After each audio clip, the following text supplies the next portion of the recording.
Bismillahirrahmanirrahim. Alhamdulillah, salatu wassalamu ala rasulil amin wa ala alihi wa sahbihi ajma'in, amma ba'd. Assalamu alaikum wa rahmatullah.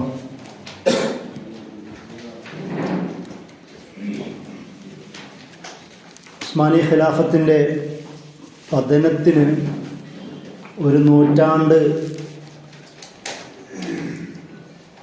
ആഘോഷിക്കുക എന്ന് പറയാൻ കഴിയില്ല. ഒരു നൂറ്റാണ്ട് അനുസ്മരിക്കുന്ന ഒരു ഘട്ടത്തിലാണ് നമ്മളിപ്പോൾ. ഉസ്മാനി ഖിലാഫത്തിൻ്റെ പതനം എപ്പോഴാണ് സംഭവിച്ചത്? 1924 ആണ് എന്നാണ് നമ്മളൊക്കെ കരുതുന്നത്. യഥാർത്ഥത്തിൽ ഇത് വലിയ തെറ്റാണ്. ഖിലാഫത്തിൻ്റെ പതനത്തിന് ഒരുപാട് കാലപ്പഴക്കമുണ്ട്. ഖിലാഫത്ത് എന്നതിനേക്കാളും അപ്പുറം അതൊരു സാമ്രാജ്യം എന്ന് തന്നെ, എംപയർ എന്ന് ഇംഗ്ലീഷിൽ വിളിക്കുന്ന അതേ ആശയത്തിൽ മനസ്സിലാക്കുക എന്നതാണ് കുറച്ചും കൂടി നല്ലത്. കാരണം ഖിലാഫത്തിൻ്റെ ചരിത്രം ഇപ്പോൾ നമ്മൾ ആലോചിക്കുമ്പോൾ ഒരു സാമ്രാജ്യത്വമാണ്, അല്ലെങ്കിൽ സാമ്രാജ്യ രൂപമാണ് നമ്മുടെ മനസ്സിലുള്ളത്. ഒരുപാട് നാടുകൾ ഒന്നിച്ച് ഭരിക്കുന്ന ഒരു കുടുംബം, ഒരു അധികാരവർഗം, അവരുടെ കീഴിൽ ഒരുപാട് സാമന്ത ഭരണകൂടങ്ങൾ ഉണ്ടാവുക, എങ്ങനെയൊക്കെയോ ശരീഅത്ത് അതിൽ വ്യവഹരിക്കപ്പെടുക എന്നതൊക്കെയാണ് പൊതുവെ ഖിലാഫത്ത് എന്നതിനെക്കുറിച്ച് സാധാരണ മനസ്സിലാക്കുക.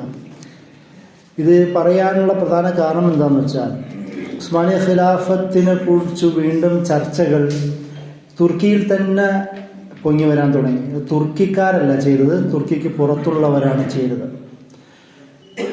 എർദോഗാൻ 2000 ഇലക്ഷനിൽ ജയിക്കുന്നു, 2001 ഇലക്ഷനിൽ ജയിക്കുന്നു.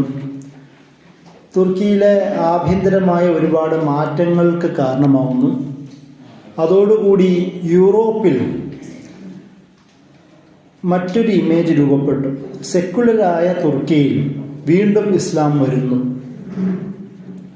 അവിടെ ഒരു സുൽത്താൻ, in the making of sultan, economist, foreign policy പോലുള്ള ജേണലുകളിൽ വന്ന ഒരു ടൈറ്റിലാണ്, in the making of sultan. എർദോഗാനിനെ സുൽത്താനായി ചിത്രീകരിക്കുന്ന, ഖിലാഫത്തിലേക്കുള്ള തിരിച്ചുപോക്ക് എന്ന തരത്തിൽ ഒരു ഇമേജ് പോലും യൂറോപ്യൻ നാടുകളിലുണ്ടായി. എർദോഗാന്റെ ആ വിജയങ്ങൾ, തുടരെയുള്ള വിജയങ്ങളുടെ ഫലമായി യൂറോപ്യൻ പത്രങ്ങളിലും ജേണലുകളും ഉണ്ടായ കാരിക്കേച്ചറുകൾ, ഇമേജുകൾ, കാർട്ടൂണുകൾ നിങ്ങൾ ശ്രദ്ധിച്ചാൽ മനസ്സിലാവും. പഴയ സുൽത്താൻ രൂപത്തിലുള്ള, തുർക്കി തൊപ്പിയൊക്കെ വെച്ചുകൊണ്ടുള്ള വളരെ റെഡിഷായ ഒരു കഥാപാത്രത്തിൽ സുൽത്താൻ ഇമേജ് രൂപപ്പെടുത്തുന്ന ഒരു സംഭവം. എത്രത്തോളം എന്നാൽ ഈ മാറ്റത്തെ ഒരു മുസ്ലിം മെൻറ്റാലിറ്റി ഉള്ള, ഒരു മുസ്ലിങ്ങളോട് കുറച്ചും കൂടി ഫേവറായ നിലപാട് സ്വീകരിക്കുന്ന ഒരു ഭരണകർത്താവിൻ്റെ മാറ്റത്തെ ഇസ്ലാമിക സംഘടനകൾ പോലും തെറ്റിദ്ധരിക്കുകയും അതെല്ലാം ഖിലാഫത്ത് അല്ലെങ്കിൽ വെൽഫെയർ ആയ ഒരു നാട് എന്നൊക്കെ പറഞ്ഞുകൊണ്ടുള്ള ഒരു ലോകത്തേക്കെത്തി. അവിടെയൊക്കെ നമ്മൾ ഈ ഭൂതകാലത്തിൽ ജീവിച്ചത് കൊണ്ടും അത് ഖിലാഫത്തിന് വരണമെങ്കിൽ അത് തുർക്കിയിൽ തന്നെ വരണമെന്ന് പറയുന്ന ഒരു ഉട്ടോപ്യൻ കൺസെപ്റ്റ് എങ്ങനെയൊക്കെയോ നമ്മൾ സൂക്ഷിക്കുന്നതും കൊണ്ടാണ് അങ്ങനെയുള്ള ചില ഇമേജുകൾ കേരളത്തിൽ പോലും നല്ലവരായ ദീനീ സ്നേഹികളുടെ മനസ്സിൽ ഉണ്ടായത്. ഇതൊക്കെയും കാരണം അത് തുർക്കി ഒരു കാലത്ത് ഖിലാഫത്തിൻ്റെ സെൻ്ററായിരുന്നു എന്നതുകൊണ്ടാണ്. എത്രത്തോളം എന്നാൽ ഖിലാഫത്ത് സമര പശ്ചാത്തലത്തിൽ വാരിൻ കുന്നത്തും കുഞ്ഞഹമ്മദ് ഹാജിയും അവരും മലയാള രാജ്യം എന്ന പേരിൽ 6 മാസക്കാലം ഖിലാഫത്ത് സമര പശ്ചാത്തലത്തിൽ ഒരു ഭരണ സംവിധാനം ഉണ്ടാക്കിയപ്പോൾ അവരുടെ പടയാളികൾക്ക് അവർ സ്വീകരിച്ച രൂപം പോലും ഉസ്മാനി മിലിറ്ററി ഡ്രസ് കോഡായിരുന്നു. അങ്ങനെ അത്രയും നമ്മുടെ ഒരു ആദർശ ആഭിമുഖ്യം, പൊളിറ്റിക്കൽ അല്ലെങ്കിൽ ഒരു ഐഡിയോളജിക്കൽ സോളിഡാരിറ്റി ഖിലാഫത്തിൻ്റെ കാലത്തോട് മലയാളികൾ പോലും ചേർത്ത് വെക്കുവാൻ തയ്യാറായിരുന്നു. ഈ ഒരു ഇമാജിനേഷനൊക്കെയും അല്ലെങ്കിൽ ഈ ഒരു ആവേശവും താല്പര്യങ്ങളൊക്കെ രൂപപ്പെടാനുള്ള പ്രധാന കാരണം ഉസ്മാനി ഖിലാഫത്ത് അവസാന കാലത്ത് നമ്മൾ നേരിട്ട് കണ്ട ഒരു ഇസ്ലാമിക ഭരണരൂപമാണ് എന്നതുകൊണ്ടാണ്. ഈ ആമുഖം പറഞ്ഞു വെക്കുന്നത് ഇതിൻ്റെ രൂപീകരണം എങ്ങനെയാണ്, എവിടുന്നാണ് വളർന്നത്, അത് മുസ്ലിം സമൂഹത്തിൽ ഉണ്ടാക്കിയെടുത്ത സ്വാധീനമെന്ത്, അത് സൗത്ത് ഏഷ്യൻ ഇസ്ലാമിക രാഷ്ട്രീയ ചർച്ചകളിൽ, അക്കാദമിക ചർച്ചകളിൽ, ഇസ്ലാം സ്റ്റഡീസ് വ്യവഹാരങ്ങളിൽ, വിദ്യാഭ്യാസ സ്ഥാപനങ്ങളിൽ ഉസ്മാനികൾക്കും ഉസ്മാനി ലോകത്തിനും എത്രത്തോളം പ്രാധാന്യം നമ്മൾ കൊടുത്തിട്ടുണ്ട് എന്നതൊക്കെയും പരാമർശിക്കാൻ വേണ്ടിയിട്ടാണ്. ഉസ്മാനി ചരിത്രത്തെ നമ്മൾ തുടങ്ങുന്നത് സുലൈമാൻ ഷാ എന്ന് വിളിക്കപ്പെടുന്ന കൈ എന്ന് പറയുന്ന ഒരു ഗോത്രത്തിൻ്റെ നേതാവിൻ്റെ ചരിത്രത്തിൽ നിന്നാണ്. കൈ ഗോത്രം ഒരുപാട് തുർക്കിക് വംശജരായ ഒരുപാട് ചെറിയ ചെറിയ ഗോത്രങ്ങൾക്ക് നേതൃത്വം കൊടുത്ത ഒരു പ്രധാന ഗോത്രമാണ് ഈ കൈ ഗോത്രം. അതിൽ ഉസ്മാനികളുടെ ചരിത്രത്തിലെ ഏറ്റവും ആദ്യത്തെ കണ്ണിയായിട്ട് അദ്ദേഹത്തിൻ്റെ പേരാണ് പറയുന്നത്. സുലൈമാൻ ഷാ അദ്ദേഹത്തിൻ്റെ അനുയായികളും മക്കളുമായും ഈ മുഴുവൻ ഗോത്രവുമായും ഏഷ്യ മൈനർ ഭാഗത്ത് നിന്ന് അനത്തോളിയയിലെ ഇന്നത്തെ തുർക്ക് ഭാഗത്തേക്ക് ഒരു യാത്ര തിരിക്കുന്നു. വഴിയിൽ വെച്ച് അദ്ദേഹം നദി കവർ ചെയ്യുന്നതിൻ്റെ ഭാഗത്തിൻ്റെ ഇടയിൽ അദ്ദേഹം മരിക്കുന്നു. അതിനുശേഷം അദ്ദേഹത്തിൻ്റെ മകനായ എർത്തുറുൽ ആ ഗോത്രത്തിൻ്റെ നേതൃത്വം ഏറ്റെടുക്കുന്നു. അദ്ദേഹം കുറച്ചു കാലം അദ്ദേഹമാണ് ബാക്കി ഈ അദ്ദേഹത്തിൻ്റെ ഗോത്രത്തെയും അനുയായികളെയും നേരെ സോഗുത്ത് എന്ന് പറയുന്ന ഇന്നത്തെ തുർക്കിയിൽ അനത്തോളിയിലെ പ്രധാന ഭാഗത്തേക്ക് കൊണ്ടുവരുന്നത്. അവിടെ വരുമ്പോൾ അദ്ദേഹത്തിന് ഒരു ഗോത്ര നേതാവ് മാത്രമാണ്, അല്ലെങ്കിൽ ഒരു ചെറിയ ആ ഗോത്രത്തിൻ്റെ ലീഡർഷിപ്പ് അംഗീകരിച്ച ചെറുകിട ഗോത്രത്തിൻ്റെയും നേതാവ് മാത്രമാണ്. അവിടെ ഒരു സംഭവം പറയുന്നത്, അന്ന് ബൈസാൻഡിയൻകാരുമായോ അല്ലെങ്കിൽ മംഗോളുകാരുമായോ ഏറ്റുമുട്ടിക്കൊണ്ടിരുന്ന അലാവുദ്ദീൻ എന്ന് പറയുന്ന ഈ അവിടുത്തെ ഒരു ലോക്കൽ ഭരണാധികാരിയെ ഇവർ സഹായിക്കുകയും ആ സഹായിച്ചതിൻ്റെ പേരിൽ സോഗത്ത് ഇവർക്ക് എഴുതി കൊടുക്കുകയും ചെയ്തു എന്നാണ്. ഇവരുടെ കീഴിലേക്ക് അധികാരം വരികയും അവർക്കൊരു താമസിക്കാൻ പറ്റുന്ന ഒരു ഭാഗം ലഭിക്കുകയും ചെയ്യുന്നു. നൊമാഡ്സുകളായി കയറി ഇറങ്ങി നടന്നിരുന്ന ഇവർക്ക് സെറ്റിൽ ചെയ്യുവാൻ ഒരു നാട് കിട്ടുകയും ആ നാട്ടിൽ താമസമാക്കുകയും ചെയ്യുന്നു. ആ ഇടക്കാണ് 1200-കളിൽ ഇബ്നു അറബി എന്ന് ഞാൻ നേരത്തെ പരാമർശിച്ച മഹാനായ പണ്ഡിതൻ, ഒരേ സമയം തന്നെ തഫ്സീർ അദ്ദേഹത്തിൻ്റെതുണ്ട്, അതുപോലെ തന്നെ ഒരു ഫഖീഹായിട്ടും അറിയപ്പെടുന്നു. ഈ ഫിലോസഫിക്കൽ സൂഫിസം എന്ന് പിന്നീട് വിളിക്കപ്പെട്ട ഫിലോസഫി നിറഞ്ഞ സൂഫി ഡൈമെൻഷനിലെ അഗ്രഗണ്യനായും ഇദ്ദേഹത്തെ പരിഗണിക്കപ്പെടുന്നുണ്ട്. അഷെയ്ഖുൽ അക്ബർ എന്നാണ് ഇബ്നു അറബീനെ ലോകം വിളിക്കുന്നത്. എൻ്റെ 2022 ഞാൻ എഴുതിയൊരു ബുക്കുണ്ട്. അതിൽ തസവുഫ് ത്വരീക്കത്തുകളുടെ ചരിത്രാഖ്യാനങ്ങൾ എന്നാണ് ആ ബുക്കിൻ്റെ പേര്. അതിൽ ഇബ്നു അറബിയുടെ രാഷ്ട്രീയ ചിന്തകളെക്കുറിച്ചും അദ്ദേഹത്തിൻ്റെ പൊളിറ്റിക്കൽ വ്യൂസ് എങ്ങനെയാണ് ഉസ്മാനികളുടെ രാഷ്ട്രീയ ഘടനയിൽ ഇൻഫ്ലുവൻസ് ചെലുത്തിയതെന്നൊക്കെ വിശദീകരിക്കുന്ന ഒരു വലിയ ചാപ്റ്റർ അതിലുണ്ട്. നിങ്ങൾക്കത് വായിക്കാം. ഈ ഇബ്നു അറബി അവിടെ എത്തുകയും കുറച്ച് കാലം, ഏകദേശം 2 വട്ടം ഈ സോഗുത്ത് ആ ഭാഗത്തെത്തുകയും എർത്തുറുലും അല്ലെങ്കിൽ ഈ തുർക്കി കൈ ഗോത്രവുമായി കണ്ടുമുട്ടുകയും ഇടക്കാലം അവരവിടെ താമസിക്കുകയും ചെയ്യുന്നുണ്ട്. അദ്ദേഹത്തിൻ്റെ പേരിൽ അറിയപ്പെടുന്ന ഒരു കിതാബാണ് ഷജറ നൊമാനിയ ഫി ദൗല ഉസ്മാനിയ. അദ്ദേഹത്തിൻ്റെ പേരിലേക്ക് പിന്നീട് ചേർക്കപ്പെട്ട കിതാബാണ്. ആ കിതാബിലാണ് നമ്മൾ നേരത്തെ ഇവിടെ ചർച്ച ചെയ്ത ഒരു പ്രവചനമുള്ളത്. അതായത് ദൗല ഉസ്മാനി എന്നത് ഇനി സംഭവിക്കാൻ പോകുന്നതാണെന്ന് അദ്ദേഹം പ്രവചനം നടത്തിയെന്നും അത് ഈ കിതാബിലാണ് ഉള്ളതെന്നും അതുകൊണ്ട് ഉസ്മാനികൾ അന്നും ഇന്നും ഉസ്മാനി പാരമ്പര്യമുള്ള പണ്ഡിതന്മാർ ഇബ്നു അറബിയെ തങ്ങളുടെ ഷെയ്ഖായി സ്വീകരിച്ചത് കാണാം, ഉസ്താദായി സ്വീകരിച്ചത് കാണാം. അദ്ദേഹം ഇവരുമായി കണ്ടുമുട്ടുകയും ഇനി ഈ കൈ ഗോത്രത്തിൽ നിന്ന് തന്നെയാണ് ഇസ്ലാമിൻ്റെ പുതിയ ലോകം രൂപപ്പെടാൻ പോകുന്നതെന്നുള്ള വർത്തമാനങ്ങൾ അദ്ദേഹം അവിടെ പറയുന്നുണ്ട്. അത് ചരിത്രത്തിലുണ്ട്. കാരണം അദ്ദേഹത്തിൻ്റെ അനുയായികളായ സദറുദ്ദീൻ ഖുനാബി, ഷെയ്ഖ് ഇറാഖി പോലുള്ള പണ്ഡിതന്മാർ ഇദ്ദേഹം വഫാത്തായതിനു ശേഷം, മരണപ്പെട്ടതിന് ശേഷം ഈ ഉസ്മാൻ ഖാൻ ഭരിക്കുന്ന കാലഘട്ടത്തിൽ അവിടെ എത്തുകയും അദ്ദേഹത്തിൻ്റെ മക്കൾ ഓർഹാൻ്റെ കാലഘട്ടത്തിലും ഇവർ തന്നെയാണ് ഉസ്മാനികളുടെ കീഴിലുള്ള ഭരണപ്രദേശത്തെ പ്രധാന മുദരിസുകളായി മാറുന്നത്. ഷെയ്ഖ് ഇബ്നു അറബിയുടെ അനുയായികളാണ്. അദ്ദേഹത്തിൻ്റെ ചിന്തകളാണ് ഉസ്മാനികളുടെ മതമേഖലയിൽ, അതായത് പൊളിറ്റിക്കൽ മേഖലകളിൽ ഉസ്മാനികൾ കൈകാര്യം ചെയ്യുമ്പോൾ ഈ ദർസ്, തർബിയത്ത്, ഗോത്രത്തിൻ്റെ ഒരു ഇസ്ലാമികവൽക്കരണം, അങ്ങനെയുള്ള കാര്യങ്ങൾക്ക് നേതൃത്വം ഏറ്റെടുത്ത് ഷെയ്ഖ് ഇബ്നു അറബിയുടെ അനുയായികൾ പരമ്പരകളാണ്. അത് നമുക്ക് ചരിത്രത്തിൽ രേഖപ്പെടുത്തപ്പെട്ട കാര്യമാണ്. അപ്പോൾ ഒരേ സമയം തന്നെ ഒരു ട്രൈബൽ സംവിധാനത്തിൻ്റെ പൊളിറ്റിക്കൽ സ്ട്രക്ചർ നിലനിർത്തുകയും അതിൻ്റെ കൂടെ തന്നെ ഇബ്നു അറബിയെ പോലെ അദ്ദേഹത്തിൻ്റെ അനുയായികളിലൂടെ ആ സമൂഹത്തിൻ്റെ ഒരു ഇസ്ലാമികവൽക്കരണം തർബിയത്തിലൂടെ മുസ്ലിങ്ങളാണ്, പക്ഷേ ട്രൈബൽ സംവിധാനങ്ങൾ കൊണ്ട് നടത്തുന്നവരാണ്. അവരുടെ സാംസ്കാരിക രീതികൾ, അവരുടെ എല്ലാ പൊളിറ്റിക്കൽ സ്ട്രക്ചർ ആവട്ടെ, വ്യക്തിപരമായ കാര്യങ്ങളാവട്ടെ, അവർ വാർലോഡിനെ പോലെ അവരുടെ നേതൃത്വത്തെ അംഗീകരിക്കുന്ന ഒരു സംവിധാനമാണുള്ളത്. അവരുടെ ഷെയ്ഖ്, അതായത് ട്രൈബൽ ലീഡർ എന്ത് പറയുന്നു അത് തന്നെയാണ് നിയമം, അത് തന്നെയാണ് തങ്ങളുടെ മൂല്യങ്ങൾ എന്ന് കരുതുന്ന ലോകത്ത് നിന്ന്, അല്ലെങ്കിൽ ആ ലോകത്തേക്കാണ് ഇബ്നു അറബിയും അദ്ദേഹത്തിൻ്റെ അനുയായികളും ശിഷ്യന്മാരും വന്നിട്ട് ഈ നിങ്ങളുടെ ഷെയ്ഖിന്, അതായത് ട്രൈബൽ ലീഡറിന് കുറച്ചും കൂടി ഒരു ഇസ്ലാമികമായ കൺസെപ്റ്റിൽ ആദിൽ, നീതിമാനായ, സൽക്കർമ്മം പ്രവർത്തിക്കുന്ന നല്ലൊരു ഭരണാധികാരിയായി മാറേണ്ടതുണ്ടെന്നും അദ്ദേഹത്തിനോടുള്ള ലോയാലിറ്റിയിൽ ഒരു ഇസ്ലാമിക മാനമുണ്ട് എന്നും കൽപ്പിക്കുകയും അങ്ങനെ കൂടുതൽ ട്രൈബൽ സൊസൈറ്റിയെ ഇതിനോട്ട് അടുപ്പിക്കുകയും ചെയ്യുന്ന ഒരു രീതിയായിരുന്നു പണ്ഡിതന്മാർ ചെയ്തത്.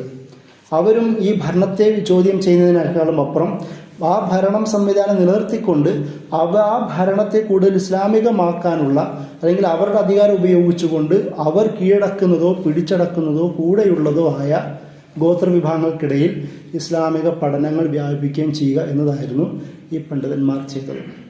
അതിലൂടെ ഒരുപാട് തുർക്കി ഗോത്രങ്ങൾ ഇസ്ലാം സ്വീകരിക്കപ്പെട്ടു. പിന്നീട് ഒരുപാട് മുഗളന്മാർ പല ഘട്ടത്തിൽ ഉസ്മാനികളെ അറ്റാക്ക് ചെയ്തിട്ടുണ്ട്. അവരെയും ഇസ്ലാമിലേക്ക് കൊണ്ടുവരുന്നതിൽ പ്രധാന റോൾ വഹിച്ചത് പിൽക്കാലത്ത് സൂഫികളെന്ന് വിളിക്കപ്പെട്ട ഈ പണ്ഡിത ശൃംഖലകളാണ്. അതാണൊരു വിഷയം. ഉസ്മാൻ ഖാൻ അധികാരത്തിലേക്ക് വരുന്നൊരു പശ്ചാത്തലത്തിൽ അവർ നേരിട്ട പ്രധാനപ്പെട്ട പ്രശ്നങ്ങൾ, ഒരു ഭാഗത്ത് ഈ ഛിന്ന ഭിന്നമാക്കപ്പെട്ട മുസ്ലിം സൽത്തനത്തുകളുണ്ട്. ഖവാരസ്മി കുടുംബം ചില ഭാഗത്തുണ്ട്, ഛിന്ന ഭിന്നമാക്കപ്പെട്ട സെൽജൂക്കി രാജവംശത്തിൻ്റെ ഏതോ രാജകുമാരന്മാർ ചില ഭാഗത്തുണ്ട്, ഗസ്നവികളുടെ ആദ്യഘട്ടങ്ങൾ, അങ്ങനെ ഒരുപാട് അധികാര കേന്ദ്രങ്ങൾ മുസ്ലിങ്ങൾ തന്നെ പല ഭാഗത്തായിട്ട് അനത്തോളിയ, സെൻട്രൽ ഏഷ്യൻ ഭാഗങ്ങളിൽ, തുർക്കിക് ഭാഗങ്ങളിൽ ഭരിക്കുന്നുണ്ട്. അത് ഉസ്മാൻ ഖാന് പ്രധാന എതിരാളികളായിരുന്നു. കാരണം അധികാരം, പൊളിറ്റിക്കൽ സൊവേണിറ്റി എല്ലാവരും നിലനിർത്താൻ എല്ലാവർക്കും താല്പര്യമാണ്. ഉസ്മാനും പുതിയൊരു നേതാവാണ്. ഈ പ്രദേശങ്ങൾ തങ്ങളിലേക്ക് കൊണ്ടുവരിക എന്നത് ഉസ്മാനും ആഗ്രഹമാണ്. പക്ഷേ ഉസ്മാൻ ഖാനെക്കുറിച്ച് പൊതുവെ തുർക്കിക് ഹിസ്റ്റോറിയന്മാർ പറയുന്നത് കുറച്ചും കൂടി ഒരു വലിയൻ്റെ സ്വഭാവം നൽകുന്നത് കാണാം. ഒരു വലിയൻ്റെ ഒരു പൊസിഷൻ നൽകുന്നത് കാണാം. ഇബ്നു അറബിയുടെ രചനകളിലോ അല്ലെങ്കിൽ അദ്ദേഹത്തിൻ്റെ അനുയായികളോ അങ്ങനെയാണ് കാണുന്നത്. ഒരു മതഭക്തനായ, അള്ളാഹുവിനോടും ദീനിനോടും മുസ്ലിം ചിഹ്നങ്ങളോടും കൂടുതൽ സ്നേഹമുള്ള ഒരു ഭക്തൻ. ദ ഡ്രീം ഓഫ് ഉസ്മാൻ എന്ന് പറയുന്നൊരു കിതാബുണ്ട്. ഉസ്മാൻ്റെ സ്വപ്നം ഇംഗ്ലീഷിലുണ്ട്. അദ്ദേഹത്തിൻ്റെ സ്വപ്നം വലിയ പ്രമുഖമാണ്. കാരണം നിങ്ങൾ സ്വപ്നം എന്നത് ഇസ്ലാമിക ലോകത്തിൻ്റെ രാഷ്ട്രീയ അധികാരം നിലനിർത്തുന്നതിൽ വലിയ റോള് വഹിച്ചിട്ടുണ്ട്. ഒരുപാട് ചരിത്രത്തിൽ നമുക്ക് കാണാം. അപ്പോൾ ഉസ്മാൻ്റെ സ്വപ്നം തൻ്റെ കുടുംബം വലിയ കുടുംബമായി മാറാൻ പോകുന്നു, തൻ്റെ ഹൃദയത്തിൽ നിന്ന് വലിയൊരു വൃക്ഷം രൂപപ്പെടുന്നു, അത് ലോകം മുഴുവൻ വ്യാപിക്കുന്നു എന്ന് പറയുന്നൊരു സ്വപ്നമാണ്. ഷെയ്ഖ് അദബലി എന്ന് പറയുന്ന ഇബ്നു അറബിയുടെയും മറ്റുള്ളവരുടെയും സ്വാധീനമുണ്ടായിരുന്ന വലിയൊരു പണ്ഡിതൻ ആ ഭാഗത്തെത്തുകയും അദ്ദേഹത്തിൻ്റെ മകൾ ബാല എന്ന് പറയുന്ന അവരെ ഉസ്മാൻ വിവാഹം കഴിക്കുകയും അതോടുകൂടി അധികാരം സ്വരൂപം ഉസ്മാനും പണ്ഡിതൻ ദീൻ മതം ഷെയ്ഖ് അദ്ദേഹത്തിൻ്റെ മകളും ഇവർ രണ്ടും കൂടെ സമാഗമം, അതോടുകൂടി ദീനിൻ്റെ ദൗലത്തിൻ്റെ വളർച്ച. അങ്ങനെയാണ് ആ സ്വപ്നത്തെ പിന്നീട് എദബലി തന്നെ വിശദീകരിച്ച് കൊടുക്കുന്നത്. അങ്ങനെയാണ് വിവാഹം ഉണ്ടാകുന്നത്. അപ്പോൾ ആ ഒരു വളർച്ചയിലാവുമ്പോഴാണ് ഇദ്ദേഹത്തിൻ്റെ ചുറ്റുപാട് നോക്കുമ്പോൾ പ്രധാന വെല്ലുവിളികൾ ഒന്ന് ഈ ഛിന്ന ഭിന്നമാക്കപ്പെട്ട മുസ്ലിം ഡൈനാസ്റ്റികൾ. അവർ പലപ്പോഴും ബൈസാൻഡിയക്കാരുടെ ക്രൂസേഡുകളുടെ സഹായത്തോടു കൂടി ഉസ്മാൻ്റെ വളർച്ചയെ തടയുന്നു, മംഗോളുകളുടെ സഹായത്തോടു കൂടി ഉസ്മാൻ്റെ വളർച്ചയെ തടയുന്നു. ഒരു ഭാഗത്ത് മംഗോളുകൾ, മറ്റൊരു ഭാഗത്ത് ക്രൂസേഡുകൾ, പിന്നീട് ബൈസാൻഡിയൻ. ഈ മൂന്ന് പേരെയും ഒരുപോലെ ശക്തമായി നേരിട്ട് കൊണ്ടാണ് ഉസ്മാൻ 1300-കളിൽ നിന്ന് 1325-26 വരെയെങ്കിലും നീണ്ട കാലത്ത് പ്രദേശങ്ങൾ തുടക്കം പിടിച്ചെടുക്കാൻ തുടങ്ങിയത്. അങ്ങനെയാണ് ബുർസ എന്ന പേരുള്ള പ്രധാനപ്പെട്ട കുരിശുയുദ്ധം നടക്കുന്ന ഒരു കേന്ദ്രമാണ്. ബൈസാനിയൻ സാമ്രാജ്യത്തിലെ ഒരു പ്രധാന കേന്ദ്രമാണ് ബുർസ. ആ ബുർസ ഉസ്മാൻ കീഴടക്കി എന്ന് ഒരു വ്യാഖ്യാനമുണ്ട്. മറ്റൊന്ന് അദ്ദേഹത്തിൻ്റെ മകൻ ഓർഹാനാണ് കീഴടക്കി എന്നുള്ളത് മറ്റൊരു വ്യാഖ്യാനമുണ്ട്. അതായത് ഉസ്മാൻ്റെ കാലത്ത് തന്നെ ഓർഹാൻ പിടിച്ചെടുത്തുന്നു, അല്ലെങ്കിൽ ഉസ്മാൻ്റെ മരണത്തിന് ശേഷം ഓർഹാൻ പിടിച്ചെത്തുന്നു എന്നുള്ള വ്യാഖ്യാനങ്ങളുണ്ട്. ഇവിടെ ഞാൻ വ്യാഖ്യാനങ്ങളുണ്ട് എന്ന് പറയാൻ കാരണം ഉസ്മാനി കാലഘട്ടത്തിൻ്റെ ചരിത്രം നമുക്ക് പെട്ടെന്ന് കിട്ടില്ല. അതായത് രേഖീകൃത അംഗീകൃത ഒഫീഷ്യൽ ചരിത്രകാരന്മാർ ആ സമയത്തുണ്ടായിരുന്നില്ല. പക്ഷേ സെൻട്രൽ ഏഷ്യൻ നമ്മുടെ ഗസ്നവി അല്ലെങ്കിൽ ഗൗരികൾ കൂടെ അയ്യൂബി ആ കാലഘട്ടത്തിലൊക്കെയും ചരിത്രം പറയുന്ന പണ്ഡിതന്മാർ ഇവരുടെ കൂടെ ഉണ്ടായിരുന്നു. ഇവർ നൊമാഡ്സുകളാണ്. പണ്ഡിതന്മാർ ഇവരിലേക്ക് പിന്നീട് ആകർഷിക്കപ്പെട്ട് വരികയാണ്. പക്ഷെ ബാക്കിയൊക്കെ ഓൾറെഡി സെറ്റിൽഡ് ആയ ലോകത്തുള്ള ഭരണകൂടങ്ങളാണ്. അതുകൊണ്ട് അവിടെ ഒഫീഷ്യൽ ഭരണ മത സംവിധാനങ്ങളും മദ്രസകളും ഒക്കെ ഉണ്ട്. പണ്ഡിതന്മാരുടെ സ്ഥിര സാന്നിധ്യമുണ്ട്. ഉസ്മാനികൾ വളർന്നു വരുന്നൊരു പശ്ചാത്തലത്തിൽ ഒഫീഷ്യലായ റെക്കഗ്നൈസായ പണ്ഡിതന്മാരോ ചരിത്രകാരന്മാരോ ഉണ്ടായിരുന്നില്ല. അതുകൊണ്ടാണ് എർത്തുറുഗുലിൻ്റെ ജീവിതത്തെക്കുറിച്ചോ ഉസ്മാൻ്റെ വ്യക്തിപരമായ ജീവിതത്തെക്കുറിച്ചോ അങ്ങനെയൊന്നും നമുക്ക് ചരിത്രത്തിൽ കൂടുതൽ കിട്ടില്ല. സുൽത്താൻ മുഹമ്മദ് ഫാത്തിഹിൻ്റെ കാലത്തിൻ്റെ ആ ഒരു പശ്ചാത്തലത്തിലാണ് കൂടുതൽ ചരിത്രകാരന്മാർ ഉസ്മാനി ചരിത്രത്തിൽ നമുക്ക് കാണുവാൻ കഴിയുന്നത്. അതോടുകൂടിയിട്ടാണ് അംഗീകൃത ഈ ഹിസ്റ്റോറിയൻസിനെ നമുക്ക് എണ്ണാൻ കഴിയുന്നത്. അതിനു മുമ്പ് അത്ര കാണാൻ കഴിയില്ല. അതുകൊണ്ട് ഈ പറയപ്പെടുന്നു എന്നൊക്കെ രീതിയിലുള്ള സംഭാഷണങ്ങളെ നമുക്കും കഴിയുള്ളൂ. അങ്ങനെ ഉസ്മാൻ്റെ കാലത്തിന് ശേഷം ഓർഹാൻ ബുർസ അടക്കമുള്ള ഭാഗങ്ങൾ പിടിച്ചെടുക്കുന്നു. ഓർഹാൻ കൂടുതൽ മദ്രസകൾ വ്യാപിപ്പിക്കുന്നു. സൗത്ത് അനത്തോളിയൻ ഭാഗങ്ങളിലേക്ക് മദ്രസകൾ വ്യാപിപ്പിക്കുന്നു. സദറുദ്ദീൻ ഖുനാബിയും ഷെയ്ഖ് ഇറാഖിനെ പോലുള്ള എല്ലാ പണ്ഡിതന്മാർ അവരിലേക്ക് എത്തുന്നു. ബക്തഷി സൂഫി സിൽസില എന്ന് പറയുന്ന ഒരു ത്വരീഖത്തുണ്ട്. ബക്തഷിയ എന്ന് അറിയപ്പെടാം. ആ ത്വരീഖത്തിൻ്റെ പ്രധാന ഹാജി എബ്രാൻ വലീനെ പോലുള്ള വലിയ പണ്ഡിതന്മാരുണ്ട്. അവർക്ക് ആണുങ്ങളുടെയും പെണ്ണുങ്ങളുടെയും യൂണിറ്റുകളുണ്ട്. ഒരേ സമയം അവർ സൂഫി, അതായത് ദർവേഷുകളാണ്. കറങ്ങി നടന്ന് ഇസ്ലാം പഠിക്കുകയും പഠിപ്പിക്കുകയും ചെയ്യുന്നവരും. അവർക്കുള്ള സ്ത്രീകളുടെ യൂണിറ്റ് ഉണ്ട്. ബാജികൾ എന്നാണ് വിളിക്കുക. ബാജിലർ, ഫാത്തിമ ബാജി എന്ന് പറയുന്ന ഒരാളായിരുന്നു. എൻ്റെ ലീഡർഷിപ്പ് ഉണ്ടായിരുന്നു. ബാജി എന്ന് വെച്ചാൽ സിസ്റ്റർ എന്നാണ് അർത്ഥം. അവരും ഇതേപോലെ തന്നെ ഒരേ സമയം തന്നെ ദർവേഷുകളാണ്. സ്ത്രീകളുടെ കാര്യം നോക്കിയും പഠിപ്പിക്കുകയും ചെയ്യും. അതേസമയം പോരാളികളും കൂടാണ്. ഉസ്മാനികൾ, പ്രത്യേകിച്ച് ഉസ്മാൻ ഖാനും അദ്ദേഹത്തിൻ്റെ ഓർഹാൻ മക്കളും ആദ്യകാല പോരാളികളായി കൂടെ കൊണ്ട് നടന്നത് ഈ സൂഫി എന്ന് പിൽക്കാലത്ത് അളിക്കപ്പെട്ട ദർവേഷുകളെയും ബാജിമാരെയുമായിരുന്നു. അവർ പാരാമിലിറ്ററി ആയിരുന്നു. ഒരേപോലെ യുദ്ധം ചെയ്യാനും അതേപോലെ ദീൻ പഠിക്കാനും പഠിപ്പിക്കാനും കഴിയുന്ന വിഭാഗമായിരുന്നു. അതുകൊണ്ട് ഈ ബക്തഷി സൂഫി സിൽസിലയൊക്കെ വളർന്നത് ഉസ്മാനികളുടെ ചരിത്രത്തിലൂടെയാണ്. അതായത് സൂഫികൾ എന്ന് വിളിക്കപ്പെടുന്നവർ ഉസ്മാനി ഖിലാഫത്തിൻ്റെ വളർച്ചയിലും മിലിറ്ററിയായി തന്നെ വളർച്ചയിലും പ്രധാന റോള് വഹിച്ചവരാണ് എന്നാണ് അർത്ഥം. അതിനൊക്കെ ശേഷമാണ് പിന്നീട് ഇന്ത്യയിൽ തന്നെ ശക്തമായ റോള് വഹിച്ച അല്ലെങ്കിൽ ഭരണപ്രശ്നങ്ങൾ ഉണ്ടാക്കിയ അമീർ തൈമൂർ 1300കളുടെ അവസാനത്തിൽ അമീർ തൈമൂർ ഇവിടം വരെ എത്തുകയും ഇവിടുത്തെ സൽത്തനത്തിനെ മാറ്റുകയും ഇവിടെ ഒരു സയ്യിദി ഡൈനാസ്റ്റി രൂപീകരിക്കുന്നത് അമീർ തൈമൂറാണ്. ഇന്ത്യയിൽ ഡൽഹി സൽത്തനത്തുകളിൽ ഒന്നാണ് സയ്യിദി ഡൈനാസ്റ്റി. കാരണം ആ സയ്യിദി ഡൈനാസ്റ്റി സയ്യിദ് മിർസ എന്നുള്ള പേരാണ്. അദ്ദേഹം അഹ്ലുബൈത്ത് ഫാമിലിയിൽപ്പെട്ട ആളാണെന്ന് സ്വയം വാദിക്കുന്ന ആളായിരുന്നു. അതുകൊണ്ടാണ് ഇന്ത്യയിൽ ഒരു സയ്യിദി ഡൈനാസ്റ്റി ഉണ്ടാകുന്നത്. അഹ്ലുബൈത്തിൽ ഡൈനാസ്റ്റി ഉണ്ടാകുന്നത് അത് അമീർ തൈമൂർ വഴിയാണ്. 1390കളുടെ അവസാനത്തിലാണ്. ആ അമീർ തൈമൂർ ഉസ്മാനികളുടെ അന്നത്തെ നേതാവായിരുന്ന ബായസീദിനെ തടവിലാക്കി യുദ്ധം ചെയ്ത് പരാജയപ്പെടുത്തി ഉസ്മാനി ഭാഗം തൻ്റെ കീഴിലേക്ക് കൊണ്ടുവന്നിരുന്നു. പിന്നീട് അമീർ തൈമൂർ മരിക്കുന്നതോടുകൂടിയിട്ടാണ് വീണ്ടും ഉസ്മാനികൾ വീണ്ടും ഉയർത്തെഴുന്നേൽക്കുകയും അവർ ശക്തമായ ഒരു ഭാഗത്തിലേക്ക് എത്തുകയും അത് പിടിച്ചെടുത്ത ഭാഗങ്ങൾ തിരിച്ചു പിടിക്കുകയും ചെയ്യുന്നത്. അതിൻ്റെയും ചരിത്രം മുന്നോട്ട് പോയിട്ട് 1450കളുടെ പശ്ചാത്തലത്തിലാണ് മുറാദ് എന്ന് പറയുന്ന വലിയൊരു ചക്രവർത്തി സുൽത്താൻ ഉണ്ടാവുന്നത്. അദ്ദേഹത്തിൻ്റെ മകനാണ് സുൽത്താൻ മുഹമ്മദ് ഫാത്തിഹ് രണ്ടാമൻ.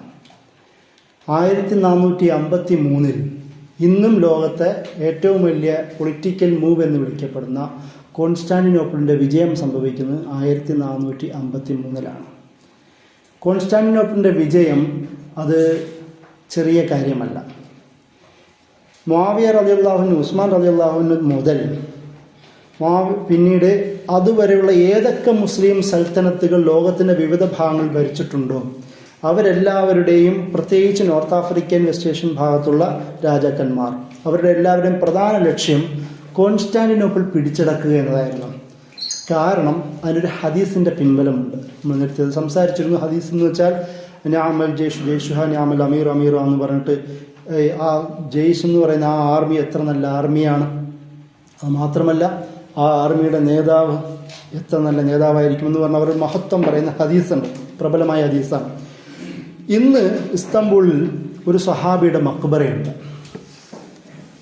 അബൂ അയ്യൂബ് അൽ അൻസാരി റളിയല്ലാഹു അൻഹു. നബി സല്ലല്ലാഹു അലൈഹി വസല്ലമ മക്കയിൽ നിന്ന് മദീനയിലെത്തിയപ്പോൾ, ഹിജ്റ ചെയ്ത് മദീനയിലെത്തിയപ്പോൾ നബി സല്ലല്ലാഹു അലൈഹി വസല്ലമ വീട്ടിൽ ആദ്യം ആതിഥേയനായി മാറിയത് അബൂ അയ്യൂബ് അൽ അൻസാരി റളിയല്ലാഹു അൻഹുവിൻ്റെ വീട്ടിലാണ്.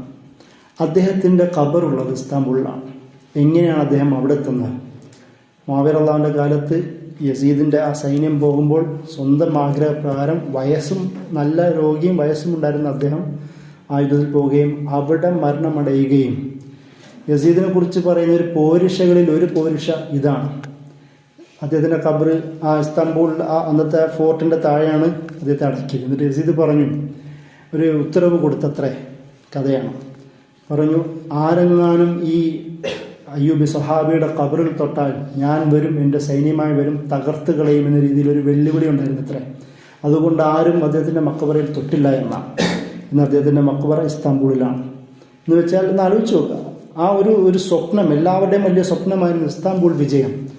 അങ്ങനെയാണ് സുൽത്താൻ മുഹമ്മദ് ഫാത്തിഹ് 3-4 മാസം നീണ്ടു നിൽക്കുന്ന ഒരു ഉപരോധം സംഘടിപ്പിക്കുകയും പരാജയപ്പെടുകയും ചെയ്യുന്നു. ഇപ്പോൾ ഒരു സീരീസ് മുഹമ്മദ് ഫത്തഹ് സുൽത്താൻ എന്ന് പറയുന്ന ഒരു സീരീസ് ഇപ്പോൾ നടക്കുന്നുണ്ട്. താല്പര്യമുള്ളവർക്ക് കാണാം. അതിൽ ഇപ്പോൾ ഇസ്താംബൂൾ വിജയമാണ് അതിൽ ചിത്രീകരിക്കുന്നത്. കുറേ കാലം അത് നടന്നില്ല. അവസാനം അദ്ദേഹം ചെയ്തത് കപ്പലുകൾ ഏറ്റിക്കൊണ്ടുപോയി കരയിൽ കൂടി ഏറ്റി തിരിച്ച് ഫോർട്ടിൻ്റെ സൈഡിൽ കൊണ്ടുവരികയും അവിടുന്ന് അറ്റാക്ക് നടത്തി ഫോർട്ട് തകർക്കുകയും ചെയ്തിട്ടാണ് സുൽത്താൻ മുഹമ്മദ് ഫാത്തിഹ് കയറിയത്. കാരണം കടൽ കടന്ന് പോകാൻ പറ്റുന്ന സാഹചര്യമായിരുന്നില്ല. അതുകൊണ്ട് ഭയങ്കരം വല്ലാത്തൊരു സ്ട്രാറ്റജി അദ്ദേഹം ഉപയോഗിക്കുകയും, ക്രേസി ആണെന്നായിരുന്നു പലരും അദ്ദേഹത്തെ കണ്ടു. ഭ്രാന്തനായിരുന്നു അദ്ദേഹം. ഭ്രാന്തായി പോയി, പിടിച്ചെടുക്കാൻ അതിന് മനസ്സ് വിട്ടുപോയി എന്നൊക്കെ ആൾക്കാർ കരുതിയിരുന്ന ഒരു പശ്ചാത്തലം കൂടെ ഉണ്ട്. കപ്പലുകൾ ഏറ്റിക്കൊണ്ടുപോയത്രേ, തുന്തി തള്ളി കരയുടെ കൊണ്ടുപോയി അദ്ദേഹം ചുറ്റുപാടുമുള്ള കാടുകൾ അടിച്ച് വൃത്തിയാക്കി കപ്പലുകൾ തിരിച്ചു കൊണ്ടുവന്നിട്ടാണ് അവിടുന്ന് അറ്റാക്ക് ചെയ്യാണ് ചെയ്തത്. വലിയ വെടിക്കോപ്പുകളും അദ്ദേഹം, ഇന്നത്തെ പീരങ്കികൾ അദ്ദേഹം അതേപോലെയാണ് ഏറ്റിക്കൊണ്ടുപോകാൻ അദ്ദേഹം സൈനികരെ നിർബന്ധം ചെലുത്തുകയും അങ്ങനെയാണ് അദ്ദേഹം ജയിച്ചത്. ഏകദേശം 2-3 മാസത്തിൻ്റെ ഉപരോധത്തിൻ്റെ ഭാഗമായിട്ടാണ് ജയിച്ചത്. അങ്ങനെയാണ് അതിലേക്ക് ആദ്യമായി കയറുന്നത്. അവിടെയാണ് നമ്മൾ ഹയാ സോഫിയയുടെ ചരിത്രം കണക്ട് ചെയ്യുന്നത്. ഹയാ സോഫിയയുടെ ഈ അടുത്ത് എർദോഗാൻ ഹയാ സോഫിയയെ വീണ്ടും അതിനെ പള്ളിയാക്കി മാറ്റിയത് വലിയ വിവാദമായി മാറിയിരുന്നു. അവിടെ ഒരു വിഷയം വരുന്നത്, ഹയാ സോഫിയനെ കമാൽ പാഷ അതിനെ മ്യൂസിയമാക്കി മാറ്റിയാണ് ചെയ്തത്. ഒരു ചർച്ച ആയിരുന്നത് മ്യൂസിയമാക്കി മാറ്റി, പള്ളിയായി മാറി. പള്ളീനെ മ്യൂസിയമാക്കി മാറ്റി. എർദോഗാൻ അതിനെ പള്ളിയാക്കി മാറ്റി. ആക്ച്വലി എർദോഗാൻ അല്ല, മുഹമ്മദ് ഫാത്തിഹ് ഖാൻ ഫൗണ്ടേഷൻ എന്ന് പറയുന്ന ഒരു ഗ്രൂപ്പുണ്ട്. ആ ഗ്രൂപ്പാണ് ഇതിനു വേണ്ടി വാദിച്ചത്. അവരാണ് ജയിച്ചത്. സ്വാഭാവികമായും പൊളിറ്റിക്കൽ സപ്പോർട്ടുണ്ട്, എർദോഗാൻ്റെ സപ്പോർട്ടുള്ളതും ഒരു ഭാഗമായി മാറി. നിങ്ങൾ മനസ്സിലാക്കേണ്ടത്, ആധുനിക തുർക്കിയിലെ ഈ ജുഡീഷ്യറി എന്ന് പറയുന്നത് ഭരണകൂടത്തിൽ നിന്നും ഭയങ്കര വ്യത്യസ്തമാണ്. അങ്ങനെയൊന്നും സ്വാധീനം ചെലുത്താൻ പറ്റുന്ന സംവിധാനമല്ല. പക്ക സെക്യുലർ കമാലിസ്റ്റ് കാഴ്ചപ്പാടുള്ളവരാണ് ഇപ്പോഴും അവിടുത്തെ ഈ ജുഡീഷ്യറിയിൽ അധികമുള്ളത്. എന്നിട്ട് പോലും ഈ നിയമത്തിൻ്റെ പോരാട്ടത്തിൻ്റെ ഭാഗമായി അവർക്ക് തിരിച്ചു പിടിക്കാൻ കഴിഞ്ഞു എന്നുള്ളതും മറ്റൊരു വിഷയമാണ്. ഈ ഹയാ സോഫിയയുടെ ചർച്ച ആദ്യം തുടങ്ങുന്നത്, യഥാർത്ഥത്തിൽ ഇതൊരു ചർച്ച ആവുന്നതിന് മുമ്പ് ഈ ഷാമാൻ കൺസെപ്റ്റുകളുണ്ട്. ഈ അഗ്നി ആരാധകരെ പോലുള്ള ആൾക്കാരുടെ ഒരു പഴയ മന്ദിരമായിരുന്നു അത്രേ. പിന്നീട് ഈ ക്രിസ്ത്യൻ ഭരണകൂടങ്ങൾ അത് പിടിച്ചെടുക്കുകയും അതിനെ ക്രിസ്ത്യൻ സംവിധാനമാക്കി മാറ്റിയതാണ് അത്രേ. അങ്ങനെയാണ് അതിൻ്റെ ചരിത്രം. ആക്ച്വലി അവിടെ കോൺസ്റ്റാന്റിനോപ്പിളിൽ അധികാര ആരോഹണം നടക്കുമ്പോൾ അത് ഹയാ സോഫിയയിൽ വെച്ചുകൊണ്ടായിരുന്നു അതിൻ്റെ ഒരു ആഘോഷ പ്രണയങ്ങൾ നടത്തിയിരുന്നത്. അതാണ് അതിൻ്റെ ഒരു പ്രാധാന്യം. പക്ഷേ ഈ കാത്തലിക്സ് ഓർത്തഡോക്സ് തമ്മിലുള്ള ശക്തമായ ഫൈറ്റ് തുടങ്ങുന്ന ഒരു പശ്ചാത്തലത്തിൽ ഇവർ ഈ ഹയാ സോഫിയയെ സംരക്ഷിക്കുന്നതിലും പരിഗണിക്കുന്നതിലും ഒരു അവധാനത കാണിച്ചു. അത് അവഗണിച്ച് കളയാണ് ചെയ്തത്. അതായത് ചരിത്രം പറയുന്നത്, സുൽത്താൻ മുഹമ്മദ് ഫാത്തിഹ് കോൺസ്റ്റാന്റിനോപ്പിൾ പിടിച്ചെടുത്ത ഹയാ സോഫിയയിലേക്ക് എത്തുമ്പോൾ വളരെ ദുർബലമായ അവസ്ഥയിലായിരുന്നു ഉണ്ടായിരുന്നത്. അദ്ദേഹമാണ് അന്ന് സംരക്ഷിച്ച് നിർത്തുകയും ക്രിസ്ത്യൻ ഈ മറിയമിൻ്റെയും യേശുവിൻ്റെയും മറ്റ് പല അവരുടെയും അപ്പോസിറ്റ്സിൻ്റെ പുണ്യാളന്മാരുടെയും ചിത്രങ്ങളും മറ്റു സാധനങ്ങളും ഇപ്പോഴും അതേപടി നിലനിർത്തുകയും എന്നാൽ അതിൻ്റെ ഒരു ഭാഗം പള്ളിയാക്കി മാറ്റുകയും അവിടെ പുതിയ കോംപ്ലക്സുകൾ എക്സ്പാൻഷൻ ഉണ്ടാക്കുകയും ചെയ്തതാണ് സുൽത്താൻ മുഹമ്മദ് ഫാത്തിഹ് ചെയ്തത്. ഈ അവസ്ഥയിലായിരുന്നില്ല അന്നത്തെ. ഒരുപാട് അദ്ദേഹം ഡെവലപ്പ് ചെയ്തു. പക്ഷെ അതേസമയം തന്നെ അവരുടെ ആരാധന പ്രത്യേക ചിഹ്നങ്ങളെയും സിംബലുകളെയും അതേപോലെ സംരക്ഷിക്കുകയാണ് അദ്ദേഹം ചെയ്തത്. എന്നിട്ട് ഒരു രേഖ നമുക്ക് ചരിത്രത്തിൽ കാണാം. അതായത് ചിലർ പറയുന്നു അദ്ദേഹം അത് ക്യാഷ് കൊടുത്ത് മുഴുവൻ വാങ്ങി, അവിടുത്തെ ആൾക്കാർ കൊടുത്തു, അദ്ദേഹം വാങ്ങി. അപ്പോൾ എന്തായി മാറുന്നു? റോയൽ പ്രോപ്പർട്ടിയായി മാറുന്നു. അങ്ങനെയാണ് ആ രേഖയിൽ അതാണുള്ളത്. മറ്റൊന്നതല്ല, ചില പണ്ഡിതന്മാർ പറയുന്നു ഒരു രാജാവ് പണ്ട് മുതലൊരു കഷ്ടമാണ്, ഒരിടം കീഴടക്കി കഴിഞ്ഞാൽ ആ ഭാഗത്തുള്ളത് എന്തൊക്കെയുണ്ടോ ആ രാജാവിൻ്റേതാണ്.